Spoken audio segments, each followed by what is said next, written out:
여러분 혹시 그 누구를 위하여 종은 울리나라는 그 영화를 여러분 보신 적이 있나요? 오래된 영화죠. 그런데 이 제목, 원래 이 영화는 어니스트 헤밍웨이의 소설에서 왔죠. 누구를 위하여 종을 울리나. 스페인 내전 속에서 한 개인의 사랑과 죽음을 그리고 있는데요. 이것이 단지 그냥 개인의 어떤 죽음, 사적인 것만이 아니라 민족의 그리고 인류의 아픔, 그리고 소망과 직결되어 있다는 것을 보여주는 그런 소설입니다.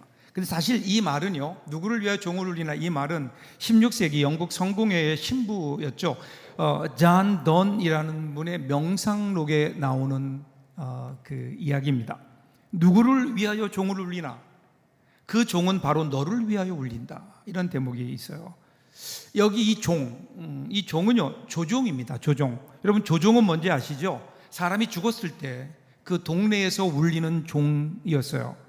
이것은 단순히 한 사람의 어떤 죽음을 알리는 것이 아니라 마을 전체에 우리와 같은 일원이었던, 우리의 한 부분이었던 한 사람이 떠났다라는 사실을 알리는 종이었어요. 그러기에 이 조종이라고 하는 것은 남의 일이 아니라 곧 나의 일이다.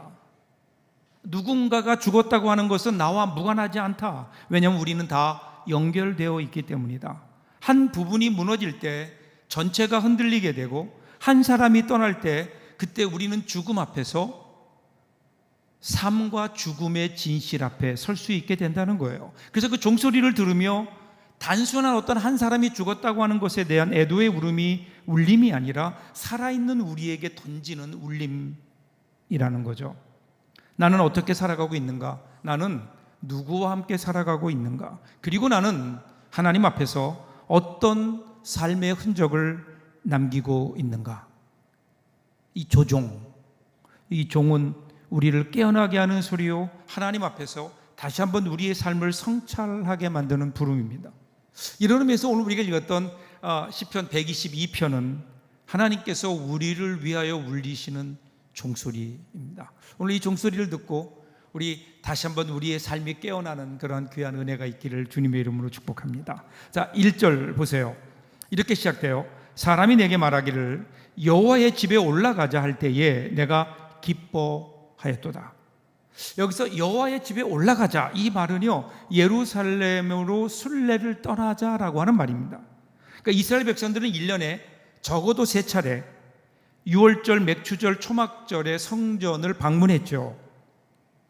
근데 여러분, 팔레스타인 땅에 그 안에 가까운 곳에 있다면 그러면 이 순례길을 가는 것이 쉽지만, 그런데 멀리 있다면 그곳에 순례했다가 다시 돌아가기까지는 짧게는 1주, 길게는 한 달 정도가 걸립니다. 더군다나 그 시기를 보면 대부분 바쁜 농사철입니다. 그러기에 하던 일을 중단하고 가야 돼요.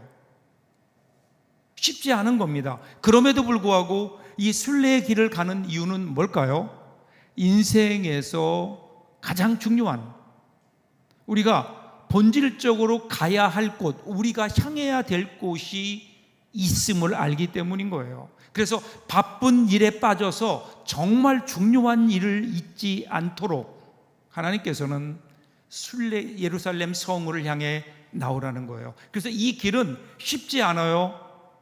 힘들어요. 그럼에도 기쁨의 길이 되는 겁니다. 그래서 오늘 이 이야기를 들었을 때 이 시인이 뭐라고 고백해요? 내가 여호와의 집에 올라가자고 할 때 내가 기뻐하였도다, 이렇게 얘기해요. 여러분, 신앙인의 고백이 바로 이것 아닐까요? 우리 신앙인은요 힘들어요. 신앙생활하는 게 결코 쉽지 않아요. 이 세상 사람들, 예수 믿지 않는 사람들보다 우리의 삶이 더 고단하고 힘든 거 사실이에요. 그럼에도 불구하고 우리는 거기에 뭐가 있나요? 그렇지만 행복한 거예요. 그렇지만 기쁜 거예요. 이 기쁨, 혹시 오늘 우리가 이 기쁨을 놓치고 있는 것은 아닌가? 여러분, 우리 성령님께서 우리가 거듭나게 되면 성령님이 우리 가운데 거하시게 되고, 성령님 우리 가운데 거하시며 우리에게 전에 없는 갈망이 생기는데, 그것이 하나님께 나아가려는 갈망이에요. 하나님 앞에 엎드리는, 하나님께 예배하려는 마음이 생긴다고요. 그러니까 오늘 이 자리에 모인 것, 그냥 단순히 주일이 되었으니까 모인 것 아니죠. 하나님께서 우리를 불러주셨어요. 우리를 구원해 주셨어요. 그 구원의 부르심을 따라 오늘 이 자리에 우리가 함께 모인 거예요. 이 정도 얘기하면 좀 표정이 바뀌어야 되는데 여전히 그냥 그 표정 그대로네요. 만일에 오늘 이 고백이 우리에게 없다면 오늘 이 자리에 나온 것이 하나님의 부르심을 따라 하나님께서 우리를 부르셨기에 이 자리에 나왔다고 하는 고백이 없다면 오늘 우리는 하나님께서 우리에게 주시는 평안을 맛볼 수 있을까요? 세상의 무거운 짐을 잠시 내려놓고 주님께서 우리 안에 주시는 하나님의 임재 안에 거하게 되는 이 평안, 오늘 우리가 주 앞에 드리는 예배를 통해서 다시 한번 예배를 통한 우리의 기쁨, 하나님께서 우리에게 주시는 이 기쁨이 회복되는 저와 여러분 될 수 있기를 바랍니다. 여러분 생각해 보세요. 시편 기자가 여호와의 집에 올라가자 그럴 때 기뻐했던 것은 그냥 단순히 성전에 발걸음을 옮기는 일이 아니었잖아요. 하나님께서 나를 불러주셨다, 하나님께 예배할 수 있는 자리로 나를 불러주셨다, 이것에 대한 그 기쁨이 있던 거죠. 여러분 신앙이란 하나님의 부르심에 대한 응답입니다. 그러니까 우리가 하나님께 나오는 것은 단순히 우리의 결심으로 나오는 게 아니에요. 하나님께서 이미 우리를 나에게 나오라라고 우리를 부르셨기에 가능한 일 아니에요. 그렇기 때문에 신앙이라고 하는 것은, 우리가 하나님께 예배한다고 하는 것은 의무가 아니라 특권인 거예요. 짐이 아니라 은혜입니다. 이번 세상의 초청은 순간적인 즐거움에 끝나지만 이 하나님의 초청, 하나님의 부르심, 여러분 여기에는 영원한 생명과 참된 기쁨이 그 안에 있는 거죠. 예배를 드리는, 예배 앞에 나오는 우리의 마음속에 과연 우리는 하나님께서 부르셨다고 하는 기대와 기쁨으로 설레고 있는지. 그래서 그 기쁨을 2절에서 이렇게 표현해요. 예루살렘아 우리 발이 너의 성문 안에 섰도다. 여러분 2절을 보면 한 단어가 생략되어 있어요. 그게 뭐냐면 드디어. 순례자의 발이 드디어 예루살렘 성문을 밟았다고요. 돌아보면 쉽지 않은 길이었어요. 그런데 여기까지 이르게 하신, 그 모든 어려움 가운데서도 오늘 여기까지 이르게 하신 하나님의 인도하심에 대한 감사, 그것이 뭐죠? 드디어 여기에 이르게 하신 하나님. 오늘 주일 아침에도 우리에게 이 고백이 있길 바라요. 드디어 우리가 교회에 나오는 발걸음, 다시 말씀드려 하나님의 초청에 대한 응답이에요. 하나님이 우리를 기다리시고 우리를 부르신 거예요. 그렇기 때문에 오늘 우리가 그 많은 어려움 속에서도 오늘 하나님 앞에 이렇게 나올 수 있는 것, 드디어 하나님 앞에 나오는, 오늘 우리도 이 음성을 듣고 이 자리에 나온 거 아닐까요? 여호와의 집에 올라가자, 이 초청 앞에 우리도 시편 기자처럼 우리의 마음이 기쁨으로 가득 찬, 그래서 우리 주일에 교회에 나오는 우리의 발걸음이 오늘도 주님께서 나를 부르셨고 나에게 주실 은혜를 준비하셨다고 하는 기대, 그리고 그것으로 인한 설레임, 그 기쁨이 넘쳐나는 우리의 발걸음이 될 수 있기를 주님의 이름으로 축복합니다. 이어지는 3절도 보세요. 시인은 예루살렘을 보면서 이렇게 고백해요. 예루살렘아 너는 잘 짜여진 성읍과 같이 건설되었도다. 여기 잘 짜여진이란 이 단어를 보면요, 이 단어가 어디에 쓰였냐면 구약에서 성막을 만들 때 여러 조각들을 연결해서 그 성막을 만들게 하셨거든요. 여기서 연결한다, 이 단어가 바로 오늘 3절에 나오는 잘 짜여진이라는 말이에요. 또 하나는 제사장의 옷이 에봇이라고 하는데, 이 에봇을 만들 때도 이 천을 가지고 이어서 만들게 하셨거든요. 여기에도 이 단어가 쓰였다고, 잘 짜여진. 그러니까 이 잘 짜여졌다, 이 표현은 단순히 어떤 건축학적인 구조의 견고함을 말하는 것이 아니라 하나님의 말씀대로, 하나님의 명령대로 잘 지어졌다, 즉 하나님의 임재, 하나님의 질서가 있는 곳이었다는 거예요. 그래서 이 잘 짜여진 성읍, 이것은 하나님 중심의 삶을 말하는 겁니다. 하나님 중심의 삶, 잘 짜여졌다. 그래서 어떻게 해요? 견고하다, 중심에 하나님이 계시다, 이런 날이에요. 이어지는 4절 보세요. 지파들 곧 여호와의 지파들이 여호와의 이름에 감사하려고 이스라엘의 전례대로 그리로 올라가는도다. 이 잘 짜인이라는 말을 어디로 확장하는가 하면 단순히 이거는 건축 구조물이 아니라는 거예요. 이 건축이 그렇게 잘 되었다는 말이 아니라 거기에 나오는 사람들도 마찬가지예요. 흩어진 12지파가 함께 모여 하나님을 예배함으로 각각의 차이를 넘어서 하나님의 백성으로 서는 자리, 그 자리가 바로 예루살렘 성전이었다는 거예요. 여러분, 신앙은 혼자의 여정이 아니에요. 그래서 시편 133편에서 이렇게 고백하죠. 형제가 연합하여 동거함이 어찌 그리 선하고 아름다운고. 그래서 우리는 함께 모일 때에 우리는 더 큰 은혜를 경험하는 거예요. 여러분, 우리 기독교의 신앙은 혼자서 돌을 닦는 것이 아닙니다. 우리는 이 신앙을 함께 모여 서로 기도하며 서로 함께 성장해 나가는 거예요. 연합이라고 하는 것은 여러분 단순히 같은 공간에 머무는 게 아니에요. 그것은 서로의 다름을 존중하고 갈등을 넘어 화해하고 그리고 공통의 선을 향해 나아가는 과정. 여러분, 이것이 연합 아닐까요? 연합해요. 그러면 한 악기의 소리는 그저 그 악기가 가지고 있는 하나의 소리예요. 고유한 하나의 소리이지만 오케스트라라고 하는 이 거대한 구조 안에서 서로를 보듬을 때 그때 아름다운, 혼자서는 도저히 이룰 수 없는 웅장한 교향곡을 연주할 수 있게 되는 거죠. 우리 삶도 마찬가지예요. 혼자일 때는 단조로워요. 함께 어울릴 때 혼자서는 결코 경험할 수 없는 더 깊고 풍성한 조화를 이루게 되는 거죠. 그리고 여기에서 전례대로라는 말, 이 말을 보면 이 말은 자원함을 전제로 하는 거예요. 여러분, 신앙생활이 물론 우리가 날마다 하나님께 나올 때 기쁨으로 나와야 하지만, 그런데 이 말을 우리가 오해하면 우리는 기쁠 때만 그러면 하나님께 예배해야 되는 건가요? 아니에요. 신앙생활이라고 하는 것은 우리가 원할 때만 하는 것이 아닙니다. 내가 원할 때, 하고 싶을 때 하는 건 취미생활이에요. 우리의 마음이 어떠하든 우리가 순종해야 되는 하나님의 명령이기도 합니다. 그렇기 때문에 이 말씀은요, 우리가 주일에 하나님께 예배하는 것은 우리의 마음이 내킬 때만 하는 게 아니에요. 하나님의 명령이기 때문에 때로 우리의 마음이 내키지 않을 때도, 우리의 삶이 고단할 때도 우리는 하나님 앞에 나아가야 된다는 거예요. 이것은 단순히 의무감이 아니에요. 하나님 앞에 사는 우리의 삶의 리듬을 지켜내기 위한 노력이에요. 그래서 이것을 전례대로, 그래서 우리 하나님께 나오는 우리의 발걸음은 우리의 감정, 우리가 원할 때만 되어지는 것이 아니라 하나님의 말씀을 따라 나오는 이 거룩한 습관이 우리에게 있어야 되는 거죠. 언젠가 새벽 기도하러 오는 한 청년과 마주쳤어요. 젊은 청년이고 직장을 다니는데 새벽 기도에 빠지 않고 나오는 거예요. 그래서 얼마나 제 눈에 예쁘게 보였는지. 그래서 제가 그 청년에게 물어봤어요. 매일 새벽 기도 나오려고 하니까 힘들지? 그랬더니 그 청년이 이렇게 대답해요. 네, 힘들어요. 그런데 이젠 습관이 되어서 괜찮아요 라고 대답하는 거예요. 여러분, 나이 든 사람도 아니고 젊은 청년이 더군다나 직장 생활하면서 아침 일찍 일어나 새벽 기도 나온다는 게 쉽지 않아요. 그 말을 들으면서 그렇게 거룩한 습관이 되기까지 얼마나 많은 땀을 흘렸을까 생각하니까 마음에 감동이 되는 거예요.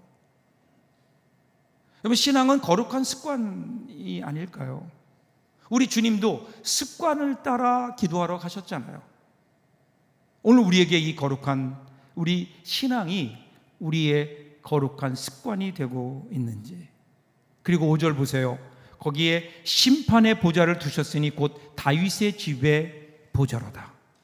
그리고 예루살렘은 동시에 하나님께 예배하는 곳이기도 하지만 또 하나는 공의가 세워지는 자리였다는 거예요. 여러분, 성전에 제사가 있었다면 왕의 보좌, 이것은 정의를 말하는 거죠.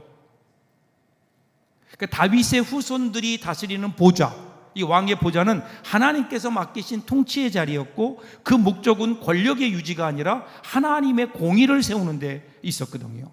그 왕이 해야 될 일은 하나님의 공의를 세우는 거예요. 여러분, 신앙은요, 예배와 정의를 분리하지 않습니다.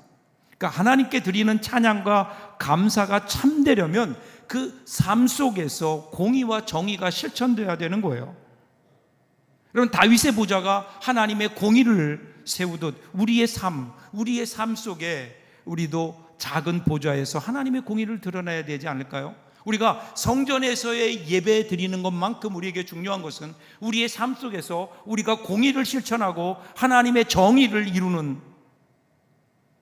그때 비로소 성전이 되는 거죠. 그리고 나서 이제 시인은요, 이 감사를, 성전을 향한 감사를 기도로 이어갑니다. 6절부터 보세요. 예루살렘을 위하여 평안을 구하라. 예루살렘을 사랑하는 자는 형통하리로다. 이 순례의 길은 결국 기도로 마무리됩니다. 자, 먼 길을 걸어서 성문 앞에 선 순례자가 단지 도착의 기쁨에 머물지 않습니다. 그는 그 성을 위해서, 그 성에 사는 사람들을 위해서, 무엇보다 하나님의 집을 위해서 평안을 구합니다. 여기 여러분 나오는 예루살렘의 평안, 예루살렘의 평안을 구해라. 이것은 단지 어떤 전쟁이 없고 어떤 갈등이 없는 상황이 아니라 하나님의 샬롬, 하나님의 평화, 그러니까 온전한 형통과 기쁨을 뜻하는, 즉 하나님이 함께 하시는, 하나님이 다스리시는 그 상태를 말하는 거예요. 그러니까 이것은 곧 주님의 기도대로, 기도에 나오는 대로 한 뜻이 하늘에서 이룬 것 같이 땅에서도 이루어지기를 원합니다 라고 하는 하나님의 평안이, 하나님의 평화가 이곳에 깃들기를 원하는 기도인 거죠. 이것이 어떻게 이어지는 줄 아세요? 8절 보세요. 내가 내 형제와 친구를 위하여 이제 말하리니 너의 가운데에 평안이 있을지어다. 여러분 보세요. 지금 시편 기자가요, 예루살렘의 평안을 노래하면서 자기의 평안을 구한 게 아니에요. 내 형제와 친구들을 위하여 평안을 빌었어요. 여러분, 여기 평안은 나의 안전을 위한 벽이 아니라 이웃과 더불어 함께 살아가는 길을 여는 문이에요. 이 평안은 그저 나만을 위해서 나만을 위해서 가지고 있는 나만의 세계를 위한 벽이 아니라 오히려 그 벽을 넘어서 문을 내어서 이웃과 더불어 나가 이웃과 더불어 교제할 때 그때 거기에서 진정한 이 평화가 있다는 거예요. 내 마음에 평안이 있다면 그것은 반드시 다른 사람에게도 흘러가야 되고 나와 함께하는 사람들 속에서 맺어야 되는 열매인 거예요. 여러분, 평안은 혼자서 누릴 수 있는 게 아니에요. 함께 나누어야 될 하나님의 선물이에요. 성경에 나오는 평안을 보면 단순히 갈등이 없는 상태가 아니라 하나님 안에서 관계가 온전히 회복되고 서로가 서로를 위하여 기도하며 축복하는 그 자리에서 평안이 피어나거든요. 그래서 보세요. 순례자의 기도는 이렇게 마무리됩니다. 마지막 9절이에요. 여호와 우리 하나님의 집을 위하여 내가 너를 위하여 복을 구하리로다. 그러니까 오늘도 우리가 하나님께 드리는 기도를 가만히 보세요. 내 삶을 넘어서 공동체와 이 세상, 그리고 하나님의 집을 향한 사랑의 기도가 되어야 된다는 거예요. 인간은요, 철저하게 관계적인 존재입니다. 나라고 하는 이 개인은 혼자 살 수 없어요. 언제나 가족과 친구, 공동체 안에서 삶을 이어가는 거예요. 그런데 우리가 이 공동체를 잃어버리고 살고 있는 것은 아닌가? 그래서 여러분, 한 사람이 행복하려면 그 사람이 속한 공동체도 동시에 평안해야 돼요. 오늘 우리 사회가 겪는 많은 문제는 서로를 향한 이러한 배려가 사라지고 나만을 향한 탐욕이 지배하기 때문은 아닐까요? 그런데 여러분, 진정한 지혜는 타인의 평안을 구할 줄 아는 삶입니다. 형제와 친구들을 위해 기도할 때, 내가 속한 공동체를 위하여 복을 빌 때, 그때 그것이 나에게도 복이 되고 나에게도 평안으로 돌아오게 되는 거예요. 그렇기 때문에 공동체의 평안을 구하는 기도, 그것은 나를 향한 가장 깊은 성숙한 사랑의 표현이자 하나님의 뜻을 이루는 지혜가 아닐까요? 여러분, 개인의 행복은요, 공동체의 평안 속에서만 꽃을 피울 수 있습니다. 오늘 우리의 삶 속에 이 시편 기자의 고백이, 그 기도가 우리의 기도가 돼야 되지 않을까요? 우리가 잃어버리고 있는 것들. 오늘날 우리는 참 편리한 시대에 살고 있어요. 상수도, 수도가 우리에게 공급되어 있어 우리는 아무 데서나 물을 사용했지만, 그런데 오늘과 같은 상수도 시스템이 보급되기 전에 수레로 물을 날라야 했던 시절이 있었죠. 그리고 그때는 물을 나르는 일도 직업 중에 하나였다고 합니다.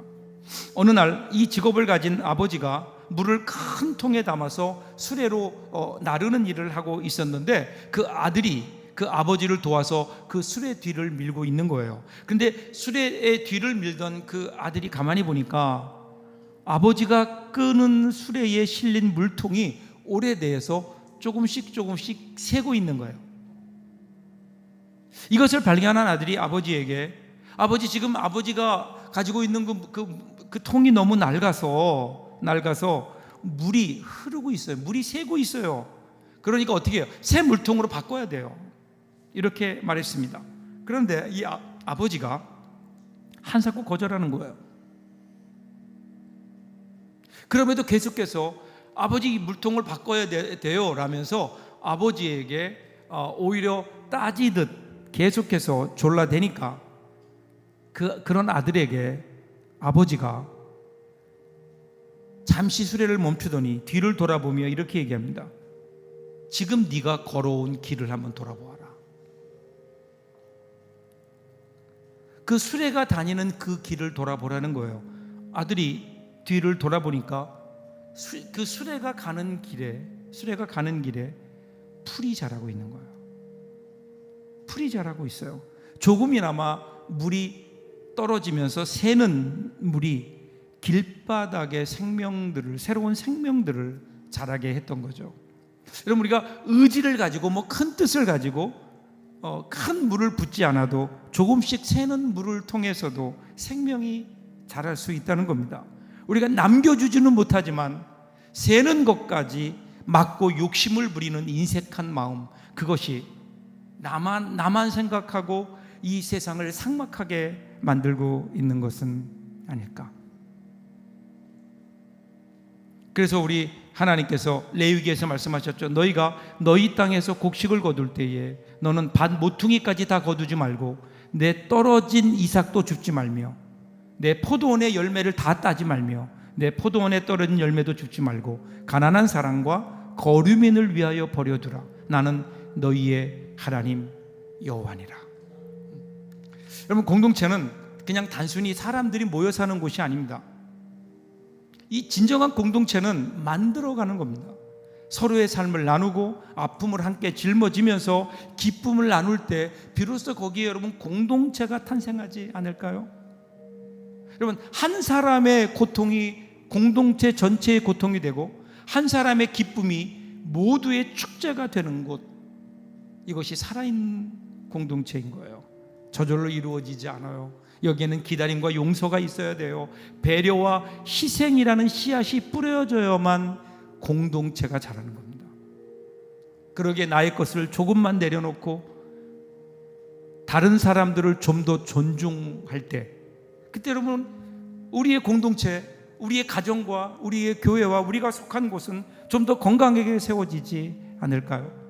오늘 우리 하나님께서 우리에게 원하시는 것이 이거다니까요. 영적 순례를 향해 나아가는, 영원한 하나님 나라를 향해 나아가는 순례자로서 오늘 다시 한번 오늘 우리의 모습을 돌아보십시오. 이 한 주간도 그래서 우리가 속한 모든 공동체, 여러분의 가정이, 여러분의 교회가, 그리고 직장이, 여러분이 속한 모든 공동체가 여러분들로 인해서 평안해지고 더 든든해질 수 있다면 그것이 오늘 우리의 평안이고 우리의 행복이 아닐까요? 오늘 이 귀한 행복으로 가득 찬 이번 한 주간 저와 여러분들에게 열려지시기를 주님의 이름으로 축복합니다. 기도하겠습니다.